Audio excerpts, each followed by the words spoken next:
दोस्तों, आज हम आपको एक कहानी का श्रवण करा रहे हैं जिसमें हम जानेंगे कि माँ बाप के बुरे और अच्छे कर्मों का फल पुत्र को भोगना पड़ता है। आइए जानते हैं दो भाइयों की कहानी। दोस्तों, एक बार एक राजा हुआ करता। उस राजा की दो रानियां थी। घर में बड़ी रानी की ही मर्जी चलती थी, छोटी रानी की हमेशा अनना की जाती। राजा भी छोटी रानी से उदासीन रहा करते। छोटी रानी के दिन अत्यंत कष्ट में बीत रहे थे। छोटी रानी के दो पुत्र मोहन और बसंत राजा अपने दोनों बेटों का भी ख्याल नहीं रखते। दोनों को ना तो अच्छा भोजन मिलता था और ना ही अच्छे वस्त्र। बड़ी माँ की जली कटी बातें भी उन्हें सुननी पड़ती थी। छोटी रानी सब देखती और यह सब सहती रहती थी, पर बड़ी रानी को इससे भी संतोष नहीं। वह हमेशा छोटी रानी को नीचा दिखाने की चेष्टा करती रहती। एक दिन क्या हुआ कि दोनों रानियां नदी में स्नान करने। बड़ी रानी ने छोटी रानी को अत्यंत प्यार से कहा कि आओ, तुम्हारे सिर में साबुन लगा द। साबुन लगाते लगाते उसने चुपके से एक दवा की टिकिया उसके माथे पर दुखियारी छोटी रानी देखते ही देखते एक तोता बनकर टीटी करती हुई उड़ गई। घर आकर बड़ी रानी ने कहा कि छोटी रानी तो नदी में डूब गई। राजा ने सहसे विश्वास कर लिया, मानो राजभवन की लक्ष्मी चली। राजवन में अंधकार फैल गया। छोटी रानी के दोनों पुत्र मोहन और बसंत के दुख की कोई सीमा नहीं। उधर तोता बनी रानी उड़ती उड़ती एक राजा की राजभवन में जावे। राजा की एक सुंदर बेटी वह बोली, पिताजी, मैं उस सोने को तोते को लूंगी। राजा के आदेश से उस तोते को पकड़ लिया गया और एक में बंद कर दिया गया। धीरे धीरे समय बीतने लगा। उधर बड़ी रानी को 3 पुत्र हुई, लेकिन ये क्या, सभी पुत्र अत्यंत दुबले पतले। ऐसा लगता था मानो फूंक देने से भी उड़ जाएंगे। बड़ी रानी का तो रो रो करा बुरा हाल। वह बड़े जतन के साथ अपने पुत्रों का पालन करती। वह उन पकवान खिलाती, लेकिन वे मोटे नहीं हो पा रहे। दूसरी और बड़ी रानी छोटी रानी के पुत्रों को ठीक से खाना भी नहीं खिलाती, फिर भी वे मोटे ताजे थे। ये देखकर वह और कुट जाती। एक दिन क्या हुआ कि जब मोहन और बसंत पाठशाला से पका लौटे तो देखा कि उनकी बड़ी माँ रणचंडी बनी। उसने उन्हें देखते ही गालियों की बछड़ शुरू कर दी। गला फाड़ फाड़ कर रोने लगी, उन्हें मारने लगी, सामानों को फेंकना शुरू कर दिया। जब राजा को इस बात की सूचना मिली तो वे दौड़े दौड़े आए और उससे पूछा, तुम्हें क्या हो गया? रानी गुस्से से थरथर कांपती हुई बोली, मेरी सोच के ये दोनों पुत्र जब देखो मुझे उल्टा सीधा कहते हैं, गालियां देते हैं। जब तक मैं इनके खून से मैं स्नान नहीं कर लूं, मेरा कलेजा ठंडा नहीं होगा। राजा ने कहा कि ऐसा ही होगा। फिर उन्होंने जल्लाद को बुलाया और आदेश दिया कि इन दोनों भाइयों को मारकर इनका खून लाकर बड़ी रानी को दो। मोहन और बसंत का तो रो रो कर बुरा हाल, पर जल्लाद को तो राजा के आदेश का पालन करना था, सो उनके हाथ पैरों को रस्सियों से बांधकर बलि देने के लिए वह ले जाने लगा। मोहन बसंत के चित्कार को सुनने वाला वहां कोई नहीं। जल्लाद मोहन बसंत को एक जंगल में ले गया। वहां उसके वस्त्र उसने उतरवा लिए और पेड़ की छाल उन्हें पहना दी। मोहन बोला, भाई, हमारे भाग्य में यही लिखा था। जल्लाद ने के हाथ पर खोल दिए और कहा कि राजा की आज्ञा है। राजपुत्र, क्या करता मुझे माननी ही थी, पर तुम लोगों को मैंने अपनी गोद में खिलाया है। तुम्हारा खून मैं कैसे कर सकता हूँ? मेरे नसीब में जो लिखा है वही होगा। तुम चादर ओढ़ लो और इस जंगल से निकल जाओ। कोई तुम्हें राजपुत्र के रूप में पहचान नहीं पाएगा। ये कहकर उसने उन्हें जंगल से बाहर निकलने का मार्ग बता दिया और खुद राजभवन की ओर लौटने लगा। रास्ते में उसने कुत्ते एवं सियार को मारा और उसका खून बड़ी रानी को दे दिया। खून पाकर बड़ी रानी बहुत खुश हुई। उसने उस खून से स्नान किया और खिलखिलाती हुई अपने पुत्रों को अत्यंत स्वादिष्ट भोजन कराया और खुद भी खाया। मोहन और बसंत दोनों जंगल के रास्ते से आगे बढ़े। चलते चलते हुए एक पेड़ के नीचे बैठ गए। बसंत ने कहा, भाई, बहुत प्यास लगी, हम लोग इतनी दूर तक चलकर आए, प्यास के कारण मेरा तो बहुत बुरा हाल हो गया है। मोहन ने कहा, ठीक है, तुम यही प्रतिज्ञा करो, मैं देखता हूँ कि आसपास कहीं पानी है या नहीं। मोहन पानी की तलाश में चला। एक जगह उसे एक तालाब दिखाई दिया, लेकिन समस्या ये थी कि पानी लेकर जाए कैसे। उसे अपनी चादर का ख्याल आया, अगर चादर को पानी में अच्छी तरह भिगोकर ले जाया जाए तो बसंत की प्यास मिट सकती। यह सोचकर वह तालाब में उतरा जिस राज्य की सीमा के अंतर्गत वह तालाब था। उस राज्य के राजा का अचानक देहांत हो गया। राजा की कोई संतान नहीं थी। समस्या उत्पन्न हुई कि राज सिंहासन पर कौन बैठेगा। सिंहासन को तो खाली नहीं रखा जा सकता। इस पर काफी विमर्श हुआ। अंत में मंत्रियों एवं प्रजा ने मिलकर तय किया कि जिस व्यक्ति के माथे पर तिलक होगा उसे ही सिंहासन पर बैठाया जाए। योजना के अनुसार एक सफेद हाथी की पीठ पर सिंहासन बांधकर हाथी को छोड़ दिया गया। वह हाथी माथे पर राज तिलक वाले व्यक्ति की खोज में निकल पड़ा। इस प्रकार इस क्रम में वह उस तालाब के पास पहुंचा जहां मोहन अपनी चादर को पानी में भिगो रहा था। मोहन के माथे पर राज तिलक देखते ही सफेद हाथी ने उसे अपनी सूंड से पकड़ा और सिंहासन पर बैठा दिया। मोहन बसंत बसंत पुकारने लगा, पर सब बेकार। सफेद हाथी मोहन को लेकर तेजी से नगर की ओर चल पड़ा। उधर बसंत पेड़ के नीचे बैठा भाई के आने का इंतजार कर रहा था। बहुत देर तक जब उसका भाई नहीं आया तो डर के मारे वह रोने लगा। रोते रोते सारा दिन बीत गया। रात हुई तो रो रो कर वह वही सो गया। दूसरे दिन सुबह एक सन्यासी उधर से गुजरा। बसंत को उस हाल में देखकर उसे बड़ी दया आई। उसने उसे गोद में उठा लिया और जंगल में बनी अपनी कुटिया में ले गया। उधर सफेद हाथी मोहन को लेकर उस राज्य की प्रजा के समक्ष उपस्थित हुआ। सभी ने नए राजा का स्वागत किया। मोहन को राज सिंहासन पर बिठाया गया और राज तिलक कर दिया गया। मोहन को कुछ समझ में नहीं आ रहा था कि हो क्या रहा है। उसे रह रहकर अपने भाई बसंत की बहुत याद आ रही। समय बीतने लगा। मोहन ने परिस्थिति से समझौता कर लिया। वह कुशलता पूर्वक राज का संभालने लगा। अब उसे किसी भी चीज का अभाव नहीं। उधर बसंत जंगल में सन्यासी की कुटिया में अपने दिन बिता रहा था। वह रोज हवन के लिए जंगल से लकड़ियां चुनकर लाता, पूजा के लिए फूल तोड़कर लाता और जंगल के कंद मूल खाकर अपना पेट भरता था।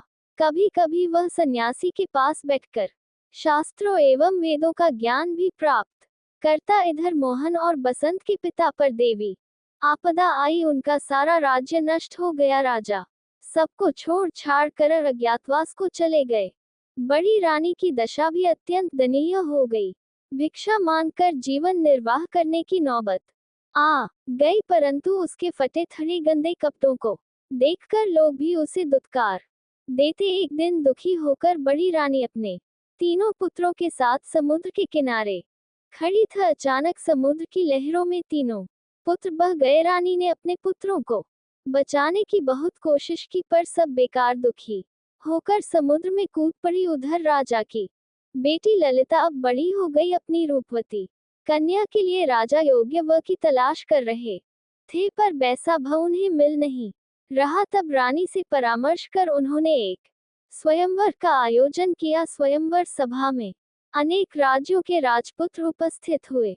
राजा ने घोषणा की कि सारे राजपुत्र अपने आसन पर बैठेंगे और ललिता हाथ में माला लेकर सभी के सामने से गुजरेगी। जो राजकुमार उसे पसंद आएगा उसी के गले में वह वरमाला डालेगी। इधर ललिता ने स्वयंवर के लिए श्रृंगार करना आरंभ किया। बालों का जूड़ा बनाया, आंखों में काजल लगाया, फिर तोता बनी। रानी से पूछा, और मुझे क्या चाहिए? तोते ने कहा, मैं अगर तुम्हारी जगह होती तो पावों में सोने की पहन, इससे रुंझुन की बहुत मधुर आवाज आती है। ललिता ने सोने की पायल पहन ली। फिर पूछा, बोलो और क्या करना चाहिए मुझे? तोते ने कहा कि अगर मैं तुम्हारी जगह होती तो सोने की जरी वाली साड़ी पहनती। तोते की बात सुनकर ललिता ने सोने की जरी वाली साड़ी पहनी। फिर तोते ने कहा, अब तुम हीरे का हार पहन लो, बहुत सुंदर लगोगे। ललिता ने हीरे का हार पहन लिया। फिर पूछा, अब तोते ने कहा कि कानों में जड़ाव, कर्ण, फूल और मांग में हीरे का टीका पहनने से ही नारी का श्रृंगार पूरा होता है। ललिता ने सारी चीजें पहन ली। तब तोते ने कहा सब तो हुआ, पर गज मुक्ता न होने से श्रृंगार तो पूरा होगा ही। तुम्हारे पास तो गज मुक्ता है ही नहीं। अगर स्वयं में आए हुए राजकुमारों में से कोई गजमुक्ता ला दे तो समझना वही तुम्हारे योग्य भर है। ये सुनकर ललिता ने सारे साज श्रृंगार उतार दिए और घोषणा करवा दी कि जो राजकुमार उसके लिए गजमुक्ता लाएगा उसी से वह विवाह करे। घोषणा सुनते ही सारे राजकुमार गज मुक्ता की खोज में निकल पड़े। राजकुमारों ने सुना था कि सभी हाथियों में गजमुक्ता नहीं होती। समुद्र के किनारे पाए जाने वाले किसी किसी हाथी में ही गज मुक्ता होती है। अतः सारे राजकुमार समुद्र की ओर चल पड़े। समुद्र के किनारे पहुंचने से पहले ही हाथियों के एक झुंड ने उन पर धावा बोल दिया, जिस कारण अनेक राजपुत्रों के हाथ पैर टूट गए, अनेक घायल हो गए और इस तरह सब हताश निराश होकर वापस लौट गए। कुछ ही दिनों बाद ये समाचार मोहन बने राजा के कानों तक पहुंचा। उसे राजपुत्रों की दुर्दशा पर दया आई और ललिता के आचरण पर अत्यंत क्रोध आया। उसने निश्चय किया कि वह ललिता के अहंकार को चूर चूर कर देगा। उसने ललिता के पिता के राज्य पर आक्रमण कर दिया। ललिता के पिता की पराजय हुई। मोहन बने राजा ने ललिता को बंदी बना लिया। उधर वसंत सन्यासी की कुटिया में दिन बिता रहा था। सारा दिन इधर उधर घूमता रहता। उसकी कुटिया के पास एक विशाल बरगद का पेड़ था। उसमें एक गुल और एक बुलबुल रहा करती थी। एक दिन दुखी होकर बसंत उसी पेड़ के नीचे बैठा। तब उसने उस गुल और बुलबुल को बातचीत करते हुए सुना। गुल ने स्वयंवर की सारी घटनाएं बुलबुल को सुनाई। फिर वो कि कौन जानता है कि इसका क्या परिणाम हो। बुलबुल ने कहा कि रस सागर के किनारे एक दूध पहाड़ से क्षीर सागर में दूध गिरता है। उस क्षीर सागर में एक स्वर्ण कमल खिला हुआ है। उस स्वर्ण कमल में एक हाथी रहता है। उसी के सिर में गजमुक्ता है। गुल ने पूछा, लेकिन वहां पहुंचेगा कौन? बुलबुल ने कहा, कोई साहसी राजपूत ही वहां पहुंच पाएगा। सारी बातें सुनने के बाद बसंत ने उससे पूछा कि मैं गजमुक्ता लेने जाऊंगा, इस कार्य में तुम दोनों मेरी कुछ सहायता करोगे? गुल और बुलबुल ने उससे कहा, जरूर, लेकिन तुम पहले सन्यासी के पास जाकर उसका त्रिशूल लेकर आओ। फिर शमल के पेड़ के पास जाकर राजपत्र के वस्त्र मांगो। सारी चीजों की प्राप्ति तुम्हें हो जाएगी। बसंत ने सन्यासी से ले लिया। शमल के पेड़ से राजवस्त्र प्राप्त किए और उन्हें पहनकर समुद्र की ओर चल पड़ा। क्षीर सागर पहुंचकर उसने देखा कि स्वर्ण कमल के बीच दूध की तरह सफेद एक हाथी के सिर पर गज मुक्ता है। गज मुक्ता की रोशनी से चारों ओर उजाला फैला हुआ है। बसंत उस सफेद हाथी की पीठ पर कूदा। जैसे उसने सफेद हाथी के सिर पर त्रिशूल को रखा, वैसे ही सागर, स्वर्ण कमल, सफेद हाथ सब गायब हो गए। वहां केवल एक कमल का फूल खिला हुआ और उसके अंदर गजमुक्ता की माला थी। मनुष्य की आवाज में कमल के फूल ने पूछा, निश्चय तुम राजपुत्र हो? कौन सा राज्य है तुम्हारा? बसंत ने कहा, मैं राजपुत्र नहीं, एक सन्यासी के साथ जंगल में रहता हूँ। ठीक है, तुम गजमुक्ता को अपने सिर पर और मुझे अपने हृदय में रखो। ललिता के साथ तुम्हारा ही विवाह होगा और तुम्हारा जीवन सुख से बीतेगा। बसंत क्षीर सागर के बालू पर चलता हुआ वापस लौटने लगा। तभी उसे कुछ आवाज सुनाई पड़ी, हम लोगों को भी साथ ले चलो भाई। वह चक्का होकर चारों ओर देखने लगा। उसे आसपास कोई भी नहीं दिखा। वह आगे बढ़ा तो फिर वैसी ही आवाज आ। उसने गौर से बालू को देखा तो उसे लगा कि उसके पैर के पास बालू के अंदर से आवाज आ रही। उसने त्रिशूल से वहां का बालू हटाया तो देखा कि वहां 3 सोने की मछलियां थी। वह अपने साथ लेकर चल पड़ा। इधर मोहन बना राजा शिकार खेलने निकला। एक दिन सारा दिन भटकने के बाद भी उसके हाथ एक भी शिकार नहीं आया। थककर वह एक पेड़ के नी बैठ गया। अचानक उसे याद आया कि वह अपने भाई वसंत को इसी पेड़ के नीचे छोड़कर पानी लाने गया था और फिर एक हाथी उसे एक राज्य में ले गया। फिर वह कभी इस जगह लौटकर नहीं आ सका था। बसंत का क्या हुआ? वह कहाँ गया होगा? क्या वह जीवित होगा? ये सोचकर वह रो पड़ा। राजभवन ने भवन में लौटने के बाद भी वह केवल बसंत के बारे में सोचता रहता। बसंत गजमुक्ता लेकर ललिता के राज्य में गया तो वहां उसे पता चला कि मोहन राजा ललिता को बंदी बनाकर अपने राज्य में ले गया है। बसंत सीधा मोहन राजा के राजभवन में पहुंचा। राजा के अंगरक्षकों को 3 सोने की मछलियां देकर कहा कि अपने राजा से कहो कि ललिता को छोड़ दे। लेकिन मोहन राजा तो अपने भाई के शोक में डूबा अपने कमरे का दरवाजा अंदर बैठा हुआ। राजा की आज्ञा की प्रतीक्षा में बसंत 7 दिनों तक हाथ में दसूर लिए सिर पर गजमुक्ता रखे राजमहल के सामने बैठा रहा। 8वें दिन मोहन राजा थोड़ी सामान्य हुए तो दासियां सोने की मछलियां को काटने बैठी।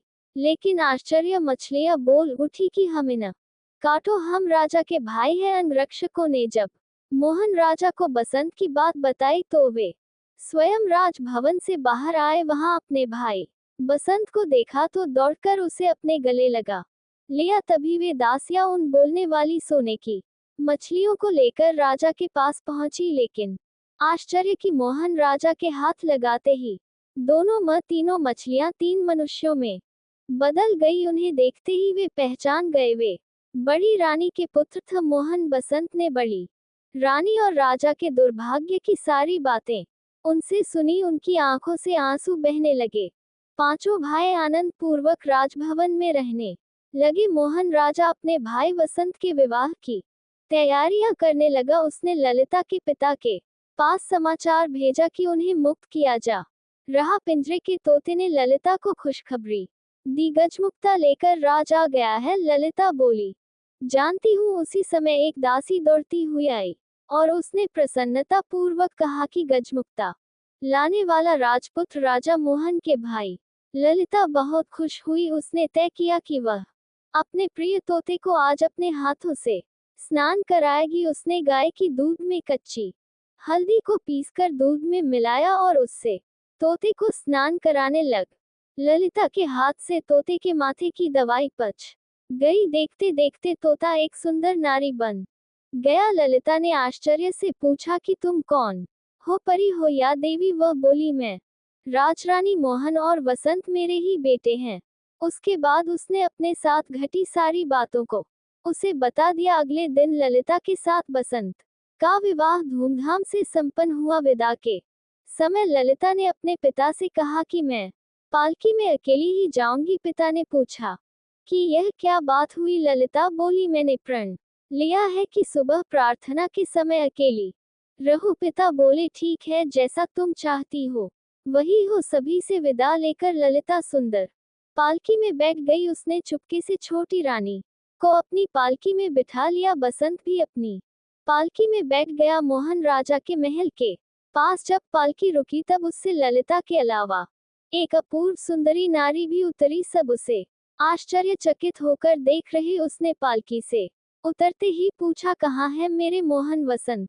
मेरे पास आओ। माँ की पुकार सुनकर मोहन वसंत दौड़कर आए और उससे लिपट गए। बड़ी राके तीनों पुत्र भी दौड़कर वहां पहुंच गए। इस सुखद समाचार को सुनकर थोड़े दिनों बाद राजा भी लौट आए। इस प्रकार छोटी रानी के दुखों का अंत हुआ। सभी के दिन सुखपूर्वक बीतने लगे। दोस्तों, मैं आशा करता हूँ कि यह कहानी आपको पसंद आई होगी। कहानी पसंद आई हो तो हमारे वीडियो को लाइक और सब्सक्राइब जरूर करें। धन्यवाद।